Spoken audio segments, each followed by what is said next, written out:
So first, let's discuss about how do we define a single layer of a graph neural network, right? So what goes into a single layer? A single layer has two components. It has a component of a message transformation, and it has a component of message aggregation. And as I mentioned, different graph neural network architectures basically differ in how these operations are being done, among other kind of things that differ between them. So what is the idea of a single GNN layer? The idea is that we want to compress a set of messages, a set of vectors coming from the children, from the bottom layer of the neural network, in some sense compress them by aggregating them, and we are going to do this as a two-step process, as a message transformation and message aggregation, right? So if we think about this, we are getting a set of children at the bottom, a set of inputs. We have an output. What we have to do is take the message from each of the child and transform it. Then we have to aggregate these messages into a single message and pass it on. So the way you can think of this is that we get messages denoted as circles here from the three neighbors from the previous layer. We also have our own message, right? Message of the node V from the previous layer. Somehow we want to combine this information to create the next level embedding or the next level message for this node of interest. What is important here to note is that this is a set.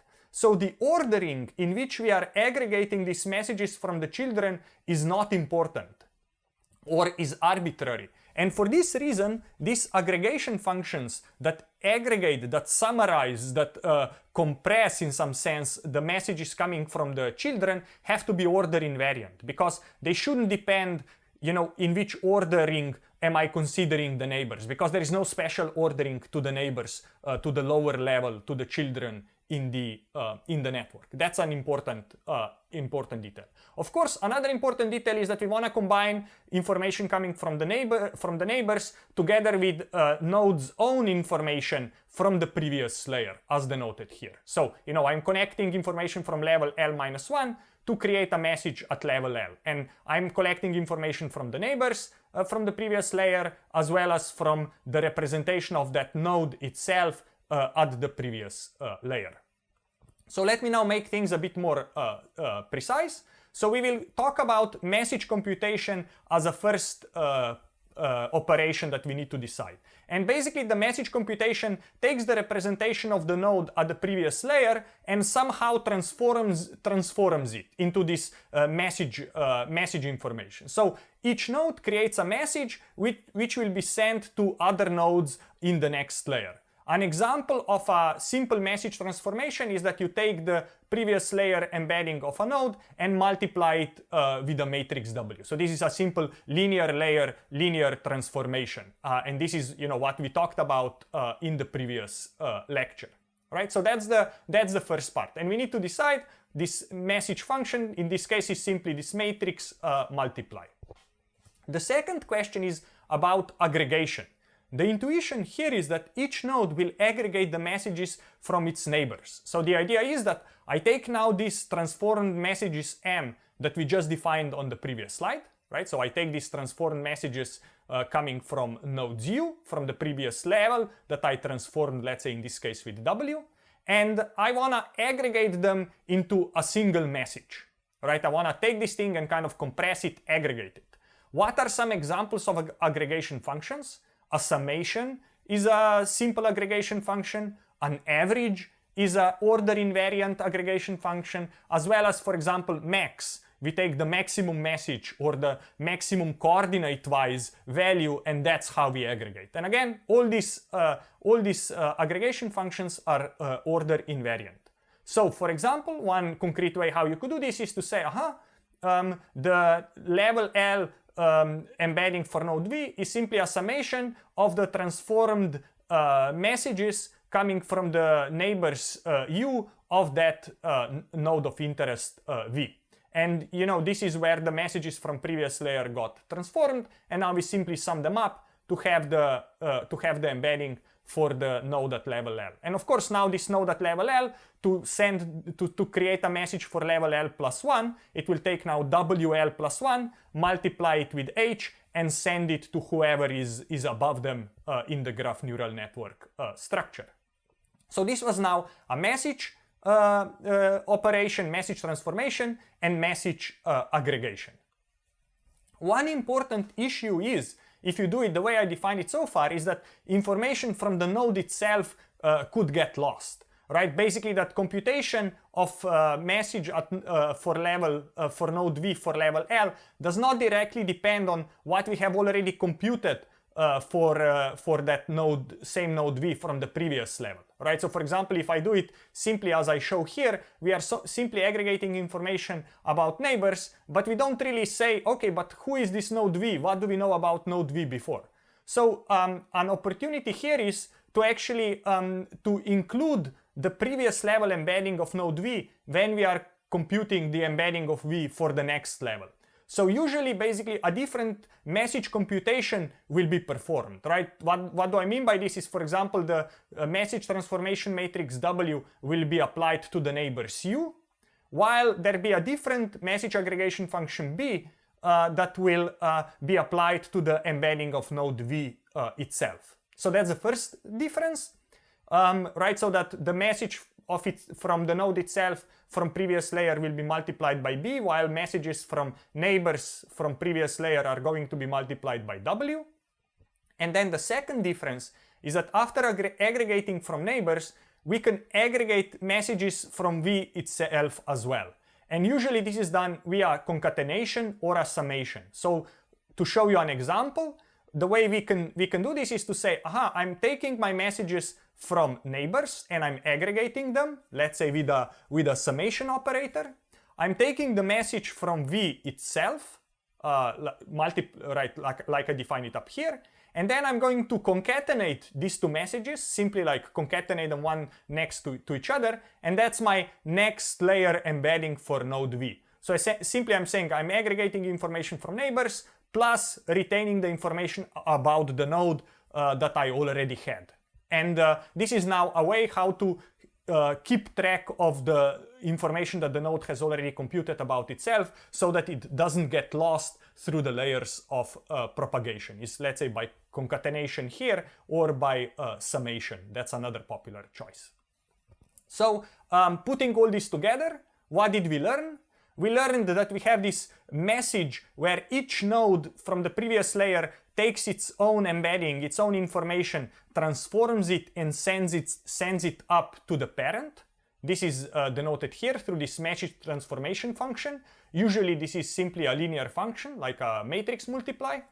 And then we have this message aggregation step where we aggregate transformed messages from the neighbors, right? So we take these messages M that we have computed here and we aggregate them. We aggregate them with an average, with a summation, or with a maximum pooling type approach.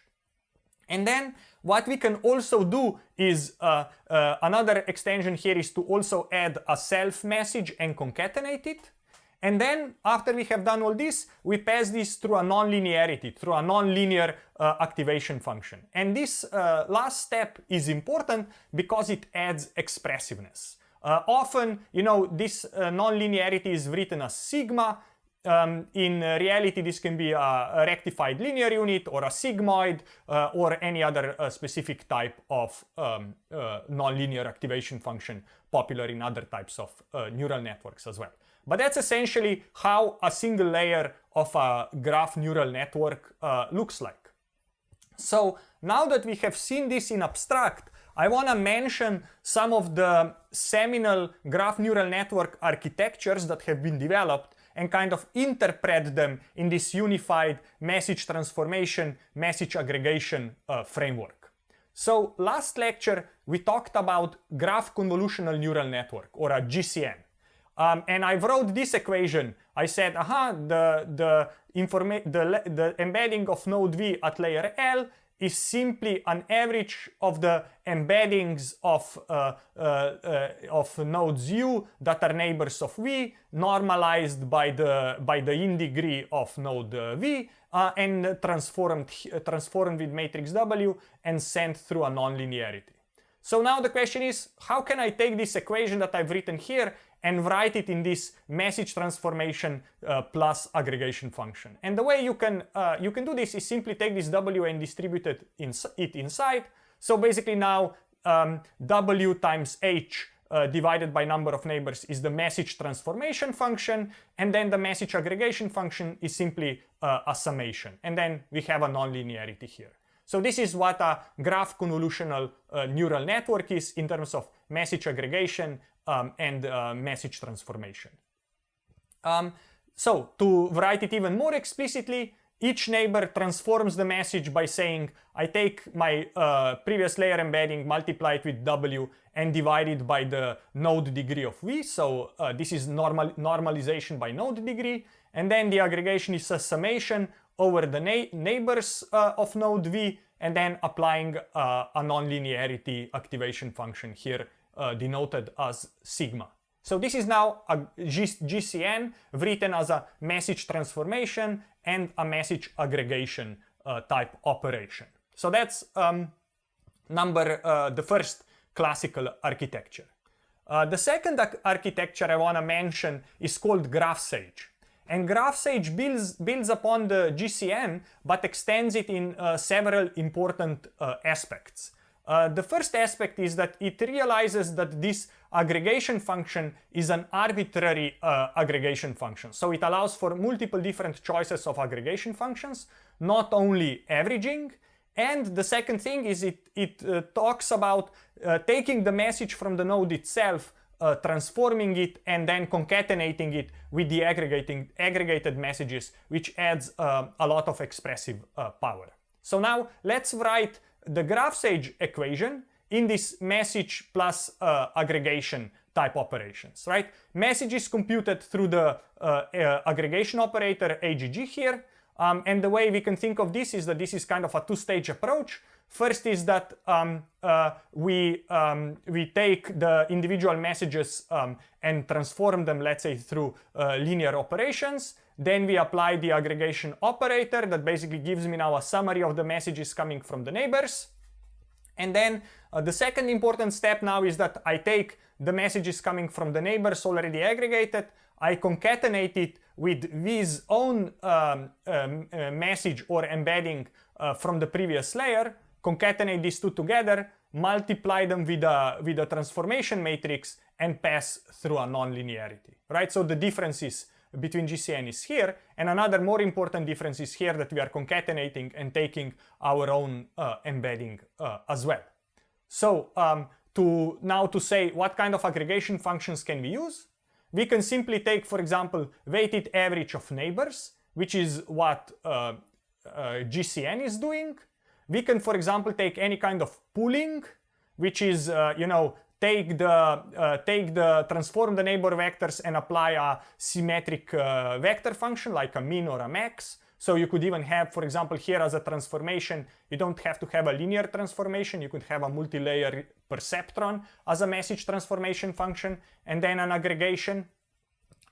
You can also not take the average of the messages, but you sum up the messages. And these different aggregation functions have different theoretical properties, and we are going to actually talk about the theoretical properties and consequences of the choice of the aggregation function on the expressive power of the model in one of the future lectures. And what you could even do, if you like, is you could apply an LSTM. So basically you could apply a sequence model to the messages coming from the neighbors. And here the important thing is that a sequence model is not order invariant, so when you train it, you want to permute the orderings so that you teach the sequence model not to keep, to ignore the ordering of the messages that it receives. But you could use something like this as an aggregation operator. So a lot of freedom to choose here. And then the last thing to mention about GraphSAGE is that adds this notion of L2 normalization.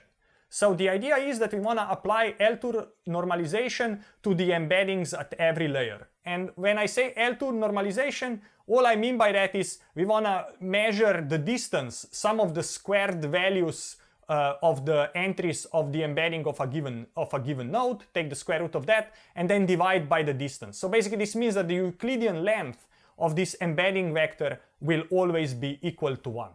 And sometimes this is quite important and leads to big performance improvement, because without L2 normalization, the embedding vectors of nodes can have different scales, different lengths. And in some cases, normalization of the embedding results in performance improvement. So after L2 normalization step, as I introduced it here, all vectors will have the same L2 norm. They'll have the same length, which is the length of 1. This is how this is defined, if you want to really see it. So L2 normalization is also an important component when deciding on the design decisions on the specific architecture of the graph neural network. And then the last classical architecture that I want to talk about is called graph attention network. And here we are going to learn this concept of an attention. So let me first tell you what a graph attention network is, and then I will define the notion of attention and how do we learn it and what it intuitively means. So the motivation is the following, right? In graph attention network, when we are aggregating messages from the neighbors, we have a weight associated with every neighbor, right? So for every neighbor u of node v, we have a weight alpha. And this weight we call attention weight. And the idea is that this weight can now tell me how important of a neighbor is a given node, or in some sense how much attention to pay to a message from a given node u. Because if these weights are different, then messages from different nodes will have different weight in this summation. That's the idea. So now let's make a step back, explain how this is motivated, why it's a good idea, and how to learn these weights. So if you think about the two architectures we talked about so far, so the GCN and GraphSAGE, there is already an implicit notion of this alpha. So alpha uv is simply 1 over the degree of node v. So basically this is a weight factor or an importance of a message coming from u for the node v. And so far, this alpha was defined implicitly. And we can actually define it more explicitly, or we can actually learn it. In our case, alpha was actually for all the incoming nodes u, alpha was the same. It only depended on the degree of node v, but didn't really depend on the u itself. So it was a very limiting kind of notion of attention, right? So in GraphSAGE or GCN, all neighbors are equally important to node v when aggregating messages. And the question is, can we kind of generalize this? Can we generalize this so that we learn how important is a message from a given node to the node that is aggregating messages, right? So we want to learn message importances. And this notion of an importance is called attention. And attention, the word attention is kind of inspired in a sense with cognitive attention, right? So attention alpha focuses on the important parts of the input data and kind of fades out or ignores the rest. So the idea is that the neural network should devote more computing power, more attention to that small important part of the input, and perhaps choose to ignore the rest. And which part of the data is more important depends on the context. And the idea is that we are going to learn what part of the data is important through the model training process. So we allow the model to learn importance of different pieces of input that it is receiving. So in our case, we would want to learn this attention weight that will tell us how important is a message coming from node u to this node v. And we want this attention, of course, depend on the u as well as on v as well. So the question is, right, how do we learn these attention weights, these weighting factors alpha? So the goal is to specify an arbitrary importance between neighbors when we do message aggregation. And the idea is that we can compute the embedding of each node in the graph following these attention strategies, where nodes attend over the messages coming from the neighborhood. By attend, I mean give different importances to them. And then we are going to implicitly specify different weights to different nodes in the neighborhood. And we are going to learn these weights, these importances. The way we are going to do this is to compute this as a byproduct of the attention mechanism, or we are going to define this notion of attention mechanism that is going to give us these attention scores or attention weights. So let us think about this attention mechanism A by first computing attention coefficients VU across pairs of nodes U and V based on their messages. So the idea would be that I want to define some function A that will take the embedding of node U at previous layer, embedding of node V at previous layer, perhaps transform these two embeddings, and then take this as input and give me a weight, right? And this weight will tell me the importance of U's message on the node V.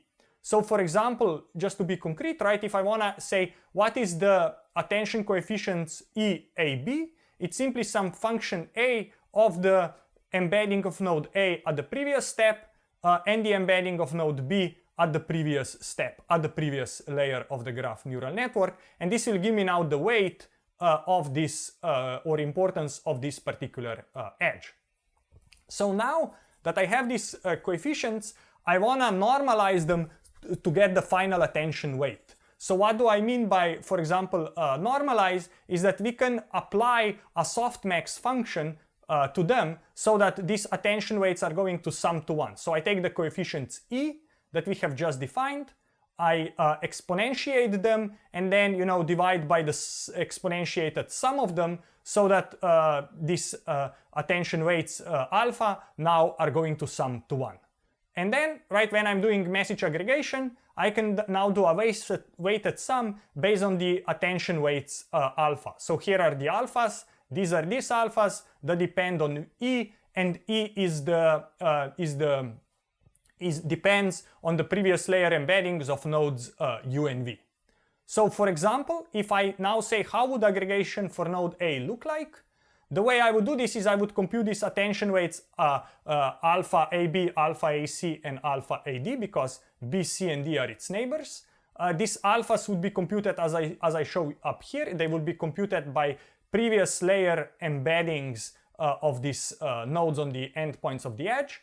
And then my aggregation function is simply a weighted average of the messages coming from the neighbors, where message is multiplied by the weight alpha that we have computed and defined up here. So that's basically the idea of the attention mechanism.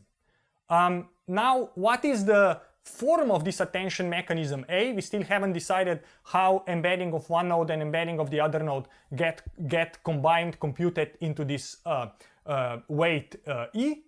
The way it is usually done is you have many different choices. Like you could use a simple linear layer, one layer neural network to do this, or have alpha, this function A, have trainable parameters. So for example, a popular choice is to simply say, let me take the embeddings of nodes A and B at the previous layer, perhaps let me transform them, let me concatenate them, and then apply a linear layer to them, and that will give me this weight EAB, to which then I can apply softmax, and then based on that softmax transformed weight, I use that weight as in the aggregation function. And the important point is that these parameters of function A, this attention mechanism A, basically parameters of these functions, are trained jointly. So we learn the parameters of the attention mechanism together with the weight matrices, so message transformation matrices in the message aggregation step. So we do all this training in an end-to-end fashion. What this means in practice is that working with this type of attention mechanisms can be tricky, because this can be quite finicky. In a sense, sometimes it's hard to learn, hard to make it converge. So what we can also do is to expand this notion of attention to what is called a multi-head attention. And multi-head attention is a way to stabilize learning process of the attention mechanism. And the idea is quite simple. The idea is that we'll have multiple attention scores. So we are going to have multiple attention mechanisms A, and we are going to learn all of them simultaneously. So the idea is that we would have different functions A. For example, in this case, we would have 3 different functions A, which means we would get 3 different attention coefficients, attention weights for a given edge VU. And then we will do the aggregation 3 times, get the aggregated messages from the neighbors, and now we can further aggregate these messages into a single aggregated message. And the point here is now that when we learn these functions A1, A2, A3, we are going to randomly initialize parameters of each one of them, and through the learning process, each one of them is kind of going to converge to some local minima. But because we are using multiple of them and we are averaging their transformations together, this will basically allow our model to be more robust. It will allow our learning process not to get stuck in some weird part of the optimization space, and kind of it will work better on the average. So the idea of this multi-head attention is simple. To summarize, is that we are going to have multiple attention weights on the same edge, and we are going to use them separately in message aggregation. And then the final message that we get for a node will be simply the aggregation, like the average of these individual attention-based aggregations. One important detail here is that each of these different alphas has to be predicted with a different function A, and each of these functions A has to be initialized with a random different set of starting parameters, so that each one gets a chance to kind of converge to some local minima. That's the idea, and that adds to the robustness and stabilizes the learning process. So this is what I wanted to say about the attention mechanism and how do we define it. So next, let me discuss a bit the benefits of the attention mechanism. And the key benefit is that this allows implicitly for specifying different importance values to different neighbors. It is computationally efficient in a sense that computation of attention coefficient can be parallelized across all the incoming messages, right? For every incoming message, I compute the attention weight by applying function A that only depends on the embedding of one node and the embedding of the other node in the previous layer. So this is good. It is in some sense storage efficient because sparse matrix operators do not require too many non-zero elements. Basically, I need one entry per node and one entry per edge. So, that's cheap, that's linear in the amount of data we have. And it has a fixed number of parameters, meaning the attention mechanism function A has a fixed number of parameters that is independent of the graph size. Another important aspect is that attention weights are localized. They attend to local network neighborhoods, so basically tell you what part of the neighborhood to focus on. And they generalize, meaning that they give me this inductive capability, which means that this is a shared edge-wise mechanism and does not depend on the graph structure, on the global graph structure. So it means I can transfer it across the graphs, so this function A is transferable between graphs or from one part of the graph to the next part of the graph. So these are the benefits and kind of the discussion of the attention mechanism. To give you an example, here is an example of a network called Cora. This is a citation network of different papers coming from different disciplines. And different disciplines, different publication classes here are colored in different colors. And what we try to show here is with different edge thickness is the attention score between a pair of nodes I and j. So it's simply a normalized attention score by basically saying what's the attention of I to j and what's the attention of j to I across different layers k. Notice that attentions can be asymmetric, right? Message from you to me might be very important, while message from me to you, for example, might be less important. So it doesn't have to be symmetric. And if you look at, in terms of improvements, for example, the graph attention networks can give you quite a bit of improvement over, let's say, the graph convolutional neural network because of this attention mechanism and allowing you to learn what to focus on and which subparts of the network to learn from. So this is an example of graph attention network, how it learns attentions, and of course there has been many upgrades, iterations of this idea of attention on graph neural networks, but the graph attention network, 2 years ago was the one that first developed and proposed that. So this is quite exciting. So to summarize, what have we learned so far? We have learned that about classical graph neural network layers and how they are defined and what kind of components do they include. And they can often, we can often get better performance by combining different aspects in terms of design.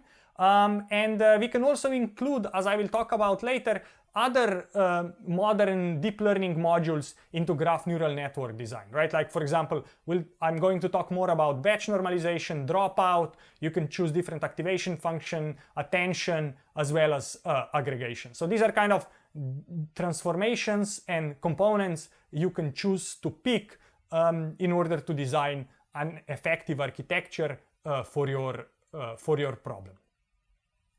So, as I mentioned, many kind of modern deep learning modules or techniques can be incorporated or generalized to graph neural networks. There is for example, I'm going to talk about next about batch normalization, which stabilizes neural network training. I'm going to talk about the dropout that allows us to prevent overfitting. We talked about attention mechanism that controls the importance of messages coming from different parts of the neighborhood. And we can also talk about skip connections and so on. So let me talk about some of these concepts in a bit more detail. So first, I want to talk about the notion of batch normalization. And the goal of batch normalization is to stabilize training of graph neural networks. And the idea is that given a batch of inputs, given a batch of data points, in our case a batch of node embeddings, we want to recenter node embeddings to zero mean and scale them to have unit variance. So to be very precise what we mean by this, I'm given a set of inputs, in our case this will be vectors of node embeddings. I then can compute for every coordinate, what is the mean value of that coordinate and what is the variance along that coordinate of the vector across these n input points x that are part of a mini batch. And then I can also have, in this case, I can have there is the input, there is the output that are two trainable parameters gamma and beta. And then I can come up with the output that is simply, I take these inputs x, I standardize them in a sense that I subtract the mean and divide by the variance along that dimension. So now these x's have zero mean and unit variance. And then I can further learn how to transform them by basically linearly transforming them by multiplying with gamma and adding a bias factor, bias term beta. And I do this independently for every coordinate, for every dimension of every data point of every embedding I that is in the mini batch. So to summarize, batch normalization stabilizes training. It first standardizes the data. So to standardize means subtract the mean, divide by the standard deviation. So this means now x has zero mean and variance of 1, so unit variance. And then I can also learn these parameters beta and gamma that now linearly transform X along each dimension, and this is now the output of the batch normalization. The second technique I want to discuss is called dropout. And the idea, and what this allows us to do in neural networks is prevent overfitting. And the idea is that during training, with some small probability p, a random set of neurons will be set to 0. During testing, we are going to use all the neurons of the network. So the idea is, if you have a, let's say, feed-forward neural network, the idea is that some of the neurons you set to 0 so that information now flows only between the neurons that are not set to 0. And the idea here is that this forces the neural network to be more robust to corrupted data or to corrupted inputs. That's the idea, and because the neural network is now more robust, it prevents neural network from overfitting. In a graph neural network, dropout is applied to the linear layer in the message function. So the idea is that when we take the message from node U from the previous layer and we were multiplying it with this matrix W, here to this linear layer, to this W, we can now apply dropout, right? Rather than saying here are the inputs, multiply with W to get the outputs M, you can now basically set some of the parts of the input as well as the output to 0, and this way mimic the dropout. That's the idea. And as I said, in terms of dropout, what this does is it helps with preventing overfitting of neural networks. The next component of a graph neural network layer is in terms of nonlinear activation function. Right, and the idea is that we apply this activation to each dimension of the embedding X. What we can do is apply a rectified linear unit, which is defined simply as the maximum of X and 0. So the way you can think of it, based on the input X, the red line gives you the output. So if the X is negative, the output is 0, and if X is positive, the output is X itself. And this is most commonly used activation function. We can also apply a sigmoid activation function. A sigmoid is defined here. Here it's its shape. So as a function of the input, the output will be on value 0 to 1. And this basically means that you can take a X that has a domain from -infinity to +infinity and kind of transform it into something to the bounded output from 0 to 1. And this is used when you want to restrict the range of your embeddings, when you want to restrict the range of your output. And then what empirically works best is called parametric ReLU. And parametric ReLU is defined as the maximum of X and 0 plus some trainable parameter alpha, minimum of X and 0. So this basically means that empirically, if X is greater than 0, you output X itself, and if it's less than 0, you output some X multiplied by some coefficient A in this case. This is not an attention weight, this is a different coefficient we train, and now the shape of the parametric ReLU looks like I show here, and empirically this works better than ReLU because you can train this parameter A. So to summarize what we have discussed and what we have learned so far, we talked about modern deep learning modules that can be included into graph neural network layers to achieve even better performance. We discussed about linear transformations, batch normalization, dropout, different activation functions, and we also discussed the attention mechanism as well as different ways then to aggregate the messages. If you want to play with these different architectural choices in an easy way, we have actually developed a package called GraphGym that basically allows you to very quickly and easily try out and test out different design choices to find the one that works best on your individual problem. So if you click this, this is a link, it will lead you to GitHub, and you can play with this code to see how different design choices make a practical difference to your own application or use case.